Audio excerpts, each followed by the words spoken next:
Sir வணக்கம். வணக்கம்மா. ரொம்ப மகிழ்ச்சி உங்களை சந்திச்சதுல. நீங்க நேரம் கொடுத்ததுக்கு ரொம்ப நன்றி. நம்ம அப்படியே சிவபெருமானுடைய சன்னதியில இருக்கிறோம். உங்களை பத்தி அறிமுகம் கொடுத்துடுங்க. சன்னதியை பத்தின, இந்த கோவில் பற்றின வரலாறு சொல்லிடுங்க சார். வணக்கம். நான் பவானி நகர் ஐயப்பாக்கம் பகுதியில் வசிக்கிறேன். நான் இந்த ஆலயத்தின் செயலாளராகவும் இந்த ஊராட்சியின் முன்னாள் வார்டு உறுப்பினராகவும் மக்களால் 3 முறை தேர்ந்தெடுத்து இந்த பகுதி மக்களுக்கும் இந்த ஆலயத்திற்கும் என்னால் முடிந்த சேவைகளை செய்து கொண்டிருக்கிறேன்.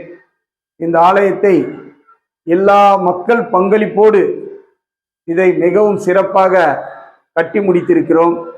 இந்த ஆலயத்தின் சிறப்பு என்னவென்றால், இந்த ஆலயத்தில் வேண்டுபவர்களுக்கு வேண்டிய வரத்தை கொடுக்கும் ஸ்ரீ கற்பக விநாயகரும், திருமணம் தடை உள்ள தம்பதியருக்கு நம்முடைய மங்களநாயகி சமேத கல்யாண சுந்தரேஸ்வரர் திருமணம் அவர்களுக்கு அவரை வணங்கி சென்றாலே விரைவில் திருமணம் நடந்திருக்கிறது. நடந்து முடிந்தவர்கள் அனைவரும் இந்த ஆலயத்திற்கு மிகவும் சிறப்பாக, நான் இந்த ஆலயத்திற்கு வந்தேன், என் மகளுக்கு திருமணம் நடந்து விட்டது, என் மகனுக்கு வேலை வாய்ப்பு கிடைத்து விட்டது, என் குழந்தைகள் நன்றாக படித்து நல்ல மார்க் எடுத்து பாஸ் செய்து விட்டார்கள் என்று சந்தோஷத்துடன் ஒவ்வொருவரும் சொல்லி செல்கிறார்கள். மேலும் பங்குனி உத்திரத்தன்று நம் ஆலயத்தில் சிறப்பாக கல்யாண சுந்தரேஸ்வரர், மங்களநாயகி கல்யாண சுந்தரேஸ்வரருக்கு திருமணம் நடக்கும். அந்த திருமணத்தில் திருமணம் ஆகாத தம்பதிகள் 2 மாலைகளை வாங்கி சுவாமிக்கு போட்டு, ஒரு மாலையை அந்த தம்பதியர் கழுத்தில் போட்டால் அடுத்த ஒரு 2-3 மாதங்களிலேயே திருமணம் நடந்து விட்டது என்று அனைவரும் சந்தோஷமாக கூறுகிறார்கள். இது நம் ஆலயத்தின் மிகவும் சிறப்பு. மேலும் நம் ஆலயத்தில் பக்த ஆஞ்சநேயர், காலபைரவர், நவக்கிரகம், முருகன், சீரடி சாய்பாபா, வள்ளலார் சன்னதிகள் தனித்தனியாக வைத்து இங்கு வழிபட்டு கொண்டிருக்கிறார்கள். இந்த ஆலயத்தில் செவ்வாய்க்கிழமை துர்கை பூஜையும், வெள்ளிக்கிழமை துர்கா பூஜையும் துர்கா மண்டலி மகளிர் குழுவினர் மூலமாக நடத்துகிறார்கள். அவர்கள் ஒவ்வொரு வாரமும் செய்யும் போது அடுத்த வாரம் நான் வேண்டியது நடந்துவிட்டது என்று மிகவும் சந்தோஷமாக நம் ஆலயத்தில் சொல்லி செல்கிறார்கள். போன பிரதோஷத்தன்று நம் ஆலயத்தில் ஒரு தாய் மிகவும் கஷ்டப்பட்டார். என் கணவருக்கு மூளையில் கட்டி விட்டது, அது எப்படி கடவுள் காப்பாற்றுவார் என்று தெரியவில்லை என்று அதை சொல்லும் போது எனக்கு கண் கலங்குது. ஆனால் நாங்கள்லாம் சேர்ந்து அன்னைக்கு கூட்டு பிரார்த்தனை பண்ணோம். அந்த கூட்டு பிரார்த்தனை பண்ண உடனே அவருக்கு ஹாஸ்பிட்டலுக்கு போயிட்டு செக் பண்ணி பார்த்துட்டு சிம்பிளாக தாங்க இருக்குதுன்னு சொல்லிட்டு அவர் ஆப்ரேஷன் பண்ணி, அவருக்கு நல்ல முறையில் ஆப்ரேஷன் நடந்து நம்ம ஆலயத்திற்கு சுவாமியை தரிசனம் செஞ்சு விட்டு சென்றார்கள். அவரெல்லாம் இந்த மாதிரி நிறைய நம்ம ஆலயத்தில் சிறப்பு நடந்து கொண்டிருக்கிறது. இந்த ஆலயம் கட்டுவதற்கு ஆலயத்தை துவக்கி விட்டு அந்த ஆலயத்தின் இறைவனிடம் நான் கண் கலங்கினேன். ஆனால் எந்த குறையும் இல்லாமல் இந்த ஆலயத்தை சிறப்பாக நடத்தி கட்டி கொடுத்து விட்டார். அவரை பற்றி நான் கூறும் பொழுதே என் கண் கலங்குகிறது. ஏன் என்று எனக்கு தெரியவில்லை. அந்த அளவுக்கு பக்தியா, அவரிடம் ஈடுபாடா என்பது எனக்கு புரியவில்லை. ஆனால் இந்த ஆலயத்திற்கு வழிபடுவர்கள் எல்லாரும் நன்றாக இருக்கிறார்கள் என்று கூறிக்கொள்கிறேன். நன்றி, வணக்கம். ஐயா, உங்க பெயர் சொல்லவே இல்லை. என்னுடைய பெயர் சேகர்.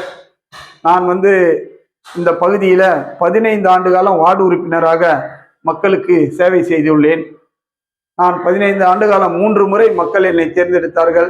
ஒவ்வொரு முறையும் தேர்ந்தெடுத்து விட்டு எங்களுடைய பணியை செய்துவிட்டோம், உங்களுடைய வேலையை தொடங்குங்கள் என்று சொல்லிவிட்டு செல்வார்கள். என்னுடன் என்னுடைய சம்பந்தியாகிய திரு மனோகரன் அவர்கள், முன்னாள் தலைவர், அவர்தான் இந்த ஆலயத்தை துவக்கி வைத்தார். அவர் துவக்கி வைத்து இறைவன் அவரை விரைவிலேயே அழைத்து சென்று விட்டார்.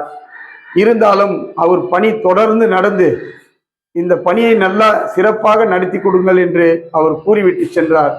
அந்த பணியை நாங்கள் நடத்தி முடித்து இன்று ஒரு சிறப்பான கும்பாபிஷேகத்தை நடத்தி மக்களுக்கு எல்லாம் நன்மை செய்யுமாறு இந்த கடவுளை பிரார்த்தனை செய்து கொண்டு என் உரையை முடிக்கிறேன். நன்றி, வணக்கம். எப்படி வரணும் இப்ப வெளி மாவட்டங்கள்ல இருந்துட்டு வெளியூர்ல இருந்து வரக்கூடியவங்க? நம்முடைய ஆலயத்திற்கு வருவதற்கு அம்பத்தூரில் இறங்கி டன்லப் கம்பெனியின் பக்கத்தில் ஐயப்பாக்கம் செல்வதற்கு வழியை கேட்டால் சொல்லிவிடுவார்கள். ஆட்டோவில் வந்தாலும் வரலாம், இல்ல பஸ் வருகிறது, பஸ்ஸில் வரலாம். என்ன நகர் ஐயா அது? பவானி நகர் கற்பக விநாயகர் ஆலயம் அப்படின்னு கேட்டால் சொல்லிவிடுவார்கள்.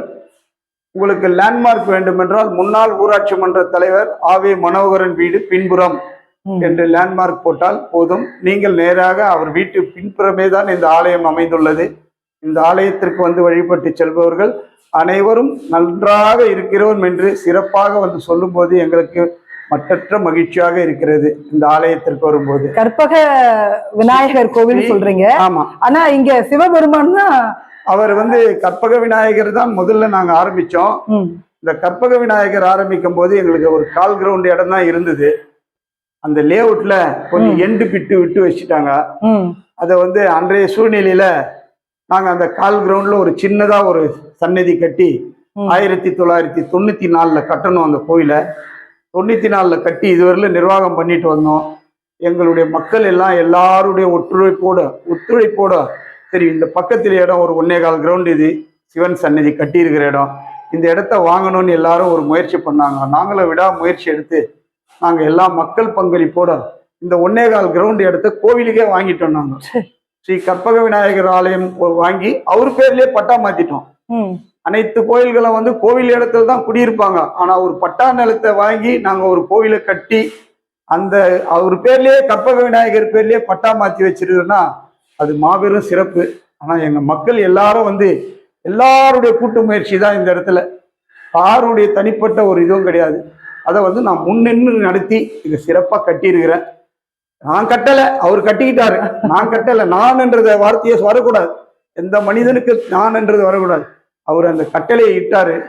நான் என்னுடைய சொந்த வேலை எதையுமே செய்யாம இந்த 4 ஆண்டு காலமா இருந்து இந்த சன்னதியை கட்டி ஒவ்வொன்றையும் பார்த்து கட்டி இந்த அளவுக்கு சிறப்பா நடத்தி மக்கள் எல்லாரும் வாழ்நாள்ல நல்லா இருக்கணும், இந்த கோவிலுக்கு வர்றவங்க எல்லாம் நல்லா இருக்கணும்ன்றது வேண்டிக்கிட்டு இந்த மாதிரி நடந்துட்டு இருக்குது கோயில். நீங்க எல்லாம் வந்தீங்கன்னா எல்லாரும் பலனடையலாம் இந்த கோயிலுக்கு. நன்றி, வணக்கம். எவ்வளவு நேரம் திறந்துக்குங்க ஐயா? இந்த கோயில் வந்து காலையில 6 மணிக்கு திறப்போம். காலையில ஒரு 10:30 மணிக்கு நட சாத்திடுவோம். அதோட சாயந்தரம் 5 மணிக்கு, மாலை 5 மணிக்கு தொடங்கி 8:30 மணி வரலும் சன்னிதானம் திறந்திருக்கும். அந்த நேரம் வந்து பக்தர்கள் தரிசித்துட்டு விசேஷ நாட்கள்ல இப்ப பௌர்ணமி விசேஷ நாட்கள்ல டைமிங் சொல்ல முடியாது, மக்கள் வர்றதை வச்சு. நான் விசேஷ நாட்கள்ல மதியம் 12 மணி வரல இருக்கும், நைட்டு 9:30 10 மணி வரல இருக்கும். மக்கள் கூட்டம் அதிகமா வரும்போது நாங்க அந்த டைமிங் கிடையாது. மக்கள் வராத போது காலையில இந்த டைமிங் நாங்க வச்சிருக்கோம். அதுக்காட்டியே வந்து சாமி தரிசனம் பண்ணி செல்லலாம். சரி, ரொம்ப ரொம்ப நன்றி. நன்றிம்மா, நன்றி.